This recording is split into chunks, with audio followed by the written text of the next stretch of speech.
মানুষ কত বড়, মানুষ ঠিক তার স্বপ্নের মতো বড়। মানুষের মন কতটা বিশাল, এক আসমান সমান। পৃথিবীতে সবচেয়ে মমতাধর কে? মা। এই স্নিগ্ধ সুন্দর প্রশ্নগুলোর উত্তর সবার কম বেশি জানা। সময় নির্দেশক যন্ত্রের সবচেয়ে অলস কাঁটা যখন তিনের ঘরে জিয়াউলের চোখ লেগে এসেছিল। ঘুমে ঢুলুনি দিতেই চড়াক করে চোখ মেলে তাকালো, আর দেখতে পেল আঞ্জুমান বিনা ক্লান্তিতে অনবরত শরীর স্পন্স করে চলেছে এখনো। জিয়াউল অপলক ঘুমু ঘুমু চোখে চেয়ে দেখে নিজ পত্নীকে। 40 পার করে ফেলেছে, চোখের পাশে ভাঁজ পড়েছে একটা। 2 বছর ট্রেনিং শেষে বাড়ি ফেরার পর সদ্য কলেজে ওঠা যুবতীকে দেখে মন মস্তিষ্কে সেই যে আন্দোলন শুরু হলো তা এখনো চলমান। জিয়াউল মাঝে মাঝে ভাবে সৃষ্টিকর্তা তার উপর কোনো একটা কারণে ভীষণ সন্তুষ্ট ছিলেন, তাই তো ভাগ্য করে এমন একজন জীবনসঙ্গী পেয়েছে।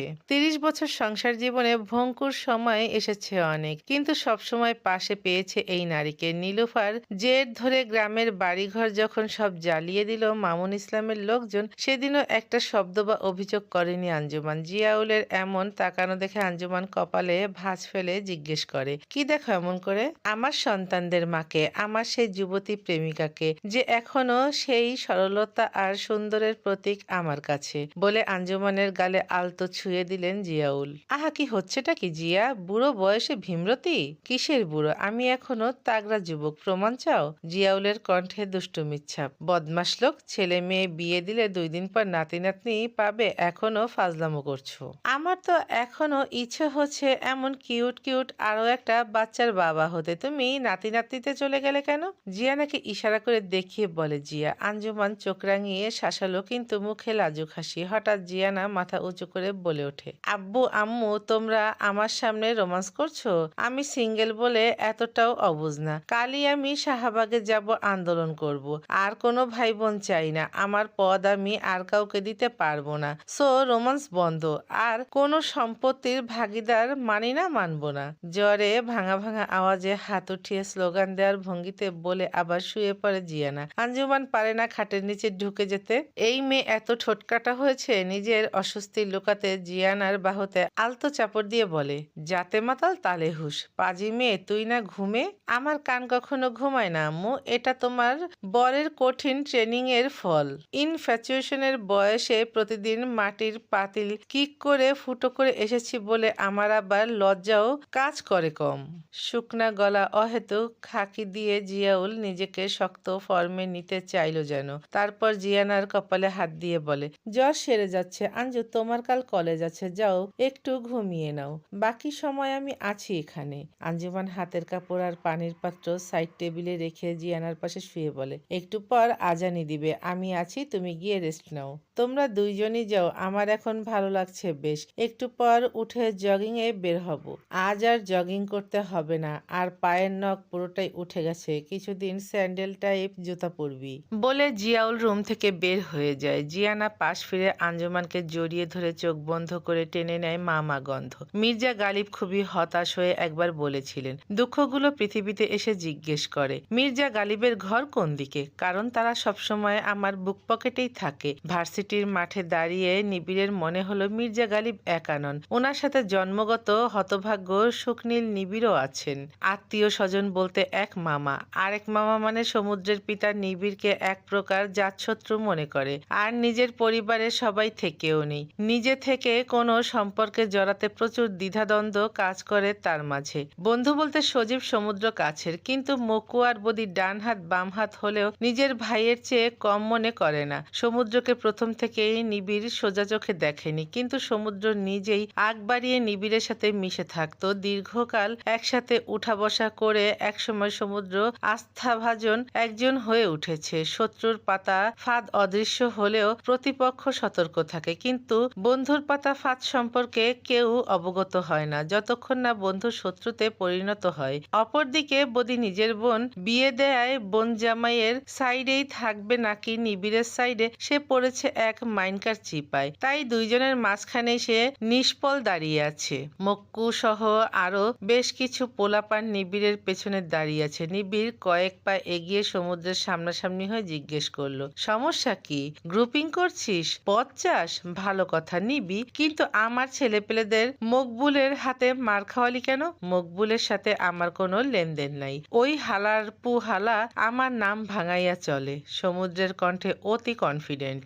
বিশ্বাস করলাম। সেকেন্ড ইয়ারের জার্নালিজমে পড়া মেয়েটাকে কিডন্যাপের কারণ সেটা তোর বাপকে জিগা যা। মক্কু এগিয়ে এসে বলে, ভাই এতদিন আপনারে সম্মান করছি খালি ভাইয়ের বন্ধু বইলা, না হলে যে চোখ তুইলা কেউ ভাইয়ের দিকে তাকায় সেই চোখ আর শরীরে রাখি না। সমুদ্র মক্কুর শার্টের কলার চেপে ধরে হিসিয়ে বলে, চামচার মতো থাকবি, বেশি লাফালাফি করবি একেবারে ছেটে ফেলবো। নিবিড় গিয়ে সমুদ্রের বুকে একটা ধাক্কা দিয়ে সরিয়ে দিল। মক্কুর শার্টের কলার ঠিক করে বলে, আমার ছোট ভাইয়ের শরীরে হাত দেয়া মানে আমার শরীরে হাত দেয়া। আমাকে ডিঙিয়ে তারপর তাদের দিকে হাত বাড়াতে হবে। আর কি বললি? চেয়ারম্যান সাহেবের কথাই করেছিস এমন লেম কাজ? চেয়ারম্যান করছিস কেন? এখনো নিজেকে বেজন্মা ভাবিস? তোর মাকে না বিয়ে করেছে? বলে সমুদ্র অট্টহাসি দিয়ে চুলে হাত দিয়ে ব্যাক ব্রাশ করলো। এদিকে নিবিড়ের ভাবমূর্তি বোঝা গেল না। কোমরের রিভলভারটা টান দিয়ে বের করে মক্কুর দিকে ছুঁড়ে মেরে শার্টের হাতা গোটালো। মুহূর্তেই চোখ মুখে এক প্রকার হিংস্রতা ভর করলো তার। চোখের শ্বেতমণ্ডল ক্রমশ লালচে আভায় ঢেকে যায়। হাতের রগ শক্ত মুষ্টির কারণে ফুলে ফেপে উঠেছে। সেই ইস্পাত দৃঢ় হাত দিয়েই তীব্র গতিতে ছুটে গেল সমুদ্রের চোয়াল বরাবর। একেবারে অপ্রস্তুত সমুদ্র প্রকাণ্ড ঘুষিতে ছিটকে পড়ল মাঠের ঘাসের ওপর। আশেপাশে সবাই থেমে একবার দেখে পরক্ষণেই দ্রুত স্থান ত্যাগের পায়তারা শুরু করেছে। কারণ নিবিড়ের রাগ মানে গোলাগুলি আর অনির্দিষ্টকালের জন্য ভার্সিটি বন্ধ। মাঠে পড়ারত সমুদ্রকে আর সময় দিল না ওঠার। সেই অবস্থাতেই গিয়ে পরপর কয়েকটা লাথি দেয় শরীরের সর্বশক্তি খরচ করে। নিবিড়ের ঠোঁট মুখ অত্যন্ত স্থির, কিন্তু চোখে যেন আগুন ঝরছে। আবার প্রহার করতে গেলে এবার সমুদ্র উঠে নিবিড়ের ডান চোয়ালে একটা ঘুষি দেয়। মক্কুর পাশের পার্টির ছেলেগুলো এগুতে চাইলে মক্কু বাধা দিল তাদের। নিবিড় যখন নিজে হাত বাটে এইসবে অন্য কেউ আগালে রাগ করে। জিয়ানা সাইকেল নেওয়ার জন্য ভার্সিটিতে এসেছে অসুস্থ শরীরেই। গেইটে ঢুকতেই দেখতে পেল সবাই হুড়োহুড়ি করে বের হয়ে যাচ্ছে। একজনকে জিজ্ঞেস করতেই জানতে পারল নিবিড়ের সাথে সমুদ্রের ঝামেলার কথা। সে আর একটু বাড়িয়ে বলল যে গোলাগুলি শুরু হয়েছে, একটু পর পুরা ভার্সিটি ধ্বংসযজ্ঞে পরিণত হবে। জিয়ানার বেশ আগ্রহ জাগলো ছেলেদের এমন মারামারি দেখার। সিনেমায় অনেক দেখেছে, এইবার সরাসরি দেখার পালা। এখন যদি নিবিড়ের মারামারি দেখার জন্য টিকিটও লাগতো, জিয়ানা টাকা দিয়ে টিকিট কেটে হলেও দেখতো। বেশি দূর যেতে হলো না। পায়ের নখ উঠে যাওয়ায় দ্রুত হাঁটতে কষ্ট হচ্ছে বিধায় একটু খুঁড়িয়ে আগালো। মাঠের একপাশে যেখানে ব্যাডমিন্টনের কোর্ট সেখানেই দুইজন একে অপরকে প্রহার করছে। কয়েকজন তাদের চারপাশে শক্ত মুখে তীব্র আগ্রহে তাকিয়ে আছে। জিয়ানা একেবারে কাছে চলে যায় এবং গিয়ে দেখলো নিবিড়ের এক নতুন রূপ। এতদিন জেনে এসেছে এই ভণ্ডনেতা একজন মিসোজিনি, আজ দেখলো হিংস্র রূপ। নিবিড়ের দৃষ্টিতে এক শিকারী সত্তার উপস্থিতি টের পেল জিয়ানা, যা সামনের টার্গেটের জন্য অত্যন্ত ভীতিকর। পরের কয়েক সেকেন্ড জিয়ানা কিছু বুঝে ওঠার আগেই নিবিড়ের তাণ্ডবে হা হয়ে গেল সে। নিবিড় উল্টো ঘুরে সমুদ্রের হাত ধরে নিজের দিকে একবার করে টান দেয় আর প্রতিবার তীব্র গতিতে নাক আর মুখের চারপাশে বরাবর ঘুষি মারে। সমুদ্রের ঠোঁট মুখ ফেটে রক্ত আর লালা ঝরছে সমান তালে, কিন্তু তবুও কিছু ফাউল মার দেওয়ার চেষ্টা করছে। জিয়ানার মনে হলো না, ব্যাপারটা জমছে না। এখানে একজন রেফারি দরকার মধ্যস্থতা করার জন্য। সে সমুদ্রকে চিয়ার্স করলো। আরে সমুদ্র ভাই, আপনি হেরে যাচ্ছেন তো। শোনেন, আপনি ফাউল করছেন শুধু।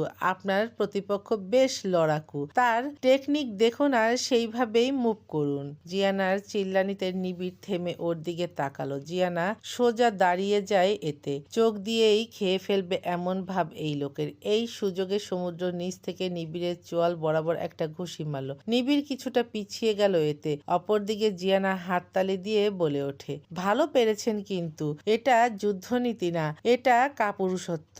প্রতিপক্ষের দুর্বল সময়ে আঘাত করা উচিত না। অবশ্য আপনার আর কি করার। যাই হোক, আমাকে কিডন্যাপ করার জন্য শুক্রিয়া। খুব ভালো একটা ট্যুর হয়েছে, কিন্তু আমার ব্যাগ আর মোবাইল কই? নিবিড়ের চোয়াল শক্ত হয়ে উঠল এই মেয়ের এমন অহেতুক পেঁচালে। তবুও রাগটা যেন কোথাও ভাটা পড়ল। এগিয়ে এসে সমুদ্রর সামনে দাঁড়িয়ে বলে, কসম সমুদ্র, আজ তোর শেষ দিন হতো যদি তোকে অল্প একটু বন্ধু না ভাবতাম। আর কোনোদিন আমার নাম মুখে নিলে কিংবা এই ক্যাম্পাসের আশেপাশে আশেপাশেও যদি তোকে দেখি একেবারে খুন করে ফেলবো। তারপর জিয়ানার দিকে এগিয়ে এসে তার হুডির মাথা ধরে টানতে টানতে হাঁটা ধরে ক্লাবের দিকে। এদিকে জিয়ানা উল্টা হাঁটা শুরু করলো টান খেয়ে। কাবলিওয়ালা, আমার পায়ে ব্যথা, ছাড়ুন, এইভাবে টানাটানি করবেন না। আরে আরে, আমার হুডি ছিঁড়ে যাবে তো। ওই বেটা ছাড়। থমকে গেল নিবিড়। রাগের পারদ আবার তরতর করে বেড়ে গেল। দাঁতে দাঁত চেপে জিয়ানার দিকে ঘুরে বলে, তোমার ভাগ্য ভালো না আমার ভাগ্য খারাপ জানি না, তা না হলে তোমাকে 1 সেকেন্ডের বেশি সহ্য করার কথা না আমার। আরেকদিন যদি তুই তুকারি করেছো সেদিনই হবে তোমার শেষ দিন। আসছে আমার পালোয়ান। ছাড়ুন তো, যত সব ভেজাল পাবলিক। আমার মুখ আমি, তুই, তুমি, আপনি যা ইচ্ছা বলবো, আপনার কান আপনি শুনবেন না, তাহলেই তো হলো। এখন এটা বলবেন না যে এই এলাকার বাতাস আমার। খবরদার, এই বাতাসে কেউ কার্বন ডাই অক্সাইড ছাড়তে পারবে না। মুখটা যদি বন্ধ না করেছো এখনই সেলাই করে দেব, বাচাল মেয়ে কোথাকার, বলে আবার টেনে হাঁটা শুরু করলো। অপরদিকে মকুরা সে জায়গাতেই দাঁড়িয়ে নিবিড় আর জিয়ানাকে দেখছে। আকাশ নামের এক ছেলে এগিয়ে এসে জিজ্ঞেস করলো, ভাই আমরাও কি যাব? না না, এখন প্রাইভেট বিষয় চলবে, আর আমরা হচ্ছি পাবলিক, প্রাইভেটে ঢোকা যাবে না। এইদিকে সামলাই চল। ঘুরে দেখে সমুদ্রকে তার চেলারা ধরে গেটের দিকে নিয়ে চলে যাচ্ছে। ক্লাবে এসে নিবিড় এক প্রকার ছুঁড়েই মারলো জিয়ানাকে। বলবান শক্তি সামর্থ্যবানের সাথে জিয়ানার ওইটুকু শরীর যেন পালক। পায়ে লাগায় দাঁত কিরমির করে সোজা হয়ে দাঁড়িয়ে জিজ্ঞেস করলো, এই ভণ্ডলোক, আপনার সমস্যা কি? হ্যাঁ, একজনকে কেলিয়েও আশা মিটেনি? যত সব পাগল ছাগল, সব আমার কপালেই জোটে। নিবিড় টেবিলের ড্রয়ার থেকে প্যাকিং টেপ বের করে আনলো। জিয়ানা কপাল ভাঁজ করে দেখে যাচ্ছে সব কাজকর্ম। হাতে টেপ অল্প ছিঁড়ে জিয়ানার মুখে লাগিয়ে দেয়। জিয়ানার চোখ বড় বড় হয়ে গেছে। হাত উঠানোর আগে হাত পিছমোড়া করে সেই টেপ দিয়ে বেঁধে দিল। নাক দিয়ে জিয়ানার শব্দ বের হচ্ছে শুধু। প্লাস্টিকের একটা চেয়ার এনে জোর করে বসিয়ে দিল জিয়ানাকে। পকেট থেকে ফোন বের করে মকুকে আসতে বলল তাড়াতাড়ি। আর একটা চেয়ার এনে জিয়ানার মুখোমুখি বসে বলে, তোমার আর তোমার বাবার মাথায় কি মগজের জায়গায় গোবর বসানো? একজন ক্ষমতাসীন দলের লোকের বিরুদ্ধে খবর প্রচার করতে বেছে নিয়েছো সি গ্রেডের 2টা অনলাইন নিউজ চ্যানেলকে। একটা তুড়িতেই সেই চ্যানেল সহ ভ্যানিশ হয়ে যাবে, তার কোনো ধারণা আছে তোমার? এসব করে লাভের লাভ কিছু হয়নি, বরং তাদেরকে সচেতন করে প্লাস আমার কাজে বাগড়া দিয়েছো। এখন মনে হচ্ছে তোমাকে আর তোমার আবুল বাপকে একেবারে খতম করে দিই। রাগে চোয়াল শক্ত করে বলে উঠল নিবিড়। তখনই মকুয়া, সজীব, সাথে আকাশ আর কতগুলো ছেলে এলো। নিবিড় ইশারা দিল বাকিদের বিদায় করতে। নিবিড় সবাইকে ভেতরের রুমে ঢুকতে বলল, কিন্তু সজীব জিয়ানার দিকে করুণ চোখে তাকিয়ে আছে দেখে একটা রাম ধমক দিয়ে বলল, এটাকেও নিয়ে যাচ্ছি, তুই ভেতরে যা। ক্লাবের বাহিরের দরজা বন্ধ করে জিয়ানার বাহু ধরে ভেতরে এনে বিছানায় বসালো। জিয়ানা মাথা ঘুরিয়ে ঘুরিয়ে এই রুমটা দেখছে। বাহির থেকে একদম বোঝা যায় না এখানে একটা রুম আছে। পা দিয়ে ফ্লোরে ট্যাপ ট্যাপ করে দেখলো নিচের অংশ ফাঁকা, তার মানে আরো সিক্রেট রুম আছে। রুমটা মনে হচ্ছে সাউন্ড প্রুফ। টিনের ঘর হলেও চারপাশ মোটা ককশিটের মতো কিছু একটা দিয়ে ইন্টেরিয়ার করা। জিয়ানার তাকিতুকি শেষ হলো নিবিড়ের হাতে কাপড়ের একটা পেঁচানো ব্যানার দেখে, যেটার 2 পাশে কাঠের ফ্রেম দিয়ে বাঁধা। আগেরকার দিনের রাজা বাদশাদের চিঠি কিংবা ঘোষণাপত্র যেমন ছিল ঠিক তেমন, তবে এটা খাদি কাপড়ের পুরাতন একটা ভাব আছে। কাপড়টা মেলে ধরলো সবার সামনে।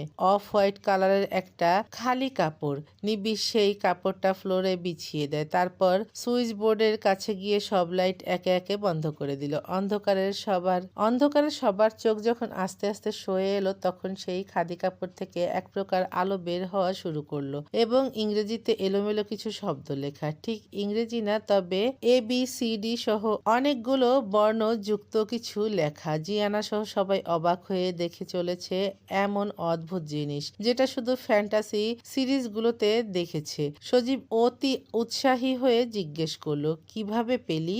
আর মিনিংগুলো বের করতে পেরেছিস? এই পর্যায়ে নিবিড়কে বেশ হতাশ দেখালো। পরক্ষণেই উৎসাহী হয়ে বলল, আকাশের জন্য পসিবল হয়েছে। সে যদি 6 মাস গিয়ে সেজে রবার্টের গার্লফ্রেন্ড না হতো, এটা সম্ভব হতো না। আকাশের মাধ্যমে আমি রবার্টের সাথে কানেক্টেড হতে পারি ইজিলি, কিন্তু ফাইনাল মুভের আগেই সব নষ্ট করে দিয়েছে এই মেয়েটা। জিয়ানার দিকে ইশারা করে বলল নিবিড়। জিয়ানা এদের কথাবার্তা, আকার ইঙ্গিত কিচ্ছু বুঝতে পারছে না, সাথে নড়াচড়া তো বন্ধই। নিবিড় জিয়ানা জিয়ানার দিকে তাকিয়ে বলে, মুখ খুলে দিব একটা শর্তে, কোনো প্রশ্ন কিংবা কথা বলতে পারবে না, রাজি? জিয়ানা মাথা নাড়ালো, রাজি সে। নিবিড় ফোনের ফ্ল্যাশ অন করে হাতের টেপ খুলে দিল। জিয়ানা নিজেই নিজের মুখের টেপ খুলে মুখটা হাঁ করে একটু এক্সারসাইজ করে নিল। মুক্কু বলে ওঠে, ভাই আমি কিচ্ছু বুঝতেছি না, রবার্টকে আর এইগুলাই বা কি? নিবিড় বলল, আমরা একটা ডু আর ডাই অপারেশনে আছি, যদিও এটা একান্ত আমার ব্যক্তিগত একটা ব্যাপার, কিন্তু আমার সাথে তোরাও না চাইতে জড়িয়ে গেছিস। স্যাটানিক বাইবেল নামের কিছুর নাম শুনেছিস কখনো? সবাই মাথা দিয়ে না করলেও জিয়ানা হাঁ বুঝালো। নিবিড় আবার বলা শুরু করলো, যেটা শয়তানবাদীরা নিজেদের ধর্মগ্রন্থ মনে করে। এটা খ্রিস্টানদের বাইবেল না। শয়তানবাদীরা এক প্রকার জাদুবিদ্যাটাকে নিজেদের ধর্ম বানিয়ে নিয়েছে এবং এরা মনে করে ঈশ্বর আর শয়তান এক সত্তা। নাউজুবিল্লাহ, আল্লাহ মাফ করো। এমন এক শয়তানবাদ গ্রুপের নাম ছিল শিকাগো রিপার্স চক্র। এরা 1981 সাল থেকে 1982 এর ডিসেম্বর পর্যন্ত নারী হত্যা আর গুপ্ত শয়তান পূজা করত। প্রায় 18 জন নারীকে নৃশংসভাবে হত্যা করে এবং হত্যা করার প্রক্রিয়া অত্যন্ত ভয়ঙ্কর ছিল। প্রথমে ধর্ষণ করে এবং জীবিত অবস্থায় লেফট বুবস কেটে নিত, তারপর ফেলে যেত নিরিবিলি কোনো জায়গায়। রক্তশূন্য হয়ে মারা যেত প্রায় সবাই, কিন্তু একজন ভিকটিম কোনোভাবে বেঁচে গেলে তার বর্ণনা অনুযায়ী শিকাগো পুলিশ ক্রিমিনালকে ধরতে সক্ষম হয় এবং তাদের লিডারের বাড়ির চিলেকোঠায় পাওয়া যায় শয়তানের মূর্তি, একটা স্যাটানিক বাইবেল, একটা কাঠের বক্স যেটাতে ভর্তি ছিল ছোট ছোট মাংসের টুকরো। ফরেনসিক রিপোর্টে সেখানে 18 জন নারীর বুকের মাংস পাওয়া যায়। এটা সম্পূর্ণ যুক্তরাষ্ট্রের শিকাগো শহরের ঘটনা এবং সেই শিকাগো রিপার্স চক্রের 4 জনেরই কঠিন সাজা হয়। মজার ব্যাপার হচ্ছে সেই চক্রের লিডারের বউ বাচ্চা সহ সুন্দর একটা পরিবার ছিল, তারা কেউ কিচ্ছু বুঝতে পারেনি। একটু থেমে নিবিড় আবার বলা শুরু করলো, কিন্তু আমাদের দেশেও একটা নতুন চক্র আছে এবং সেটা আমাদের খুব কাছাকাছি এবং খুবই ক্ষমতাধর কেউ এদের পৃষ্ঠপোষকতা করে। এই লেখাগুলো স্যাটানিক বাইবেলের একটা অংশ, যেটা আমি পেয়েছি রবার্টের কাছ থেকে। পেয়েছি ঠিক না, এক প্রকার চুরি করেছি, কিন্তু এটার মানে জানা সম্ভব হয়নি এখনো। কিছুদিনের মাঝেই হয়তো উদ্ধার করতে পারতাম যদি না চেয়ারম্যান তার ক্যানিবেল বডিগার্ডদের সতর্ক করে দিত। এই স্টুপিড মেয়ে আর তার বাবা সব ভন্ডুল করে দিয়েছে, তাই এখন একেই আমার টিমে নিয়েছি। যেভাবে সে ওই হিরোইনের হত্যার ইনফরমেশন আর ক্যানিবেলদের খুঁজে বের করেছে, ঠিক সেভাবেই আমাকে এদের কাছে থাকা সেই ইংলিশ ভার্সনের স্যাটানিক বাইবেল এনে দেবে। জিয়ানা হাঁ হয়ে গেছে। রাস্তাঘাটে কিংবা চিপায় চাপায় ঘুরে সিক্রেট ইনফরমেশন বের করা আর শয়তানের গুহায় ঢোকা এক জিনিস নাকি? আমতা আমতা করে জিজ্ঞেস করলো, কাবলিওয়ালা, এতে আপনার কি লাভ? আর আমাকেই কেন কুরবানি দিচ্ছেন? কারণ তাদের কাছে আমার সবচেয়ে দামি একজন মানুষ জিম্মি।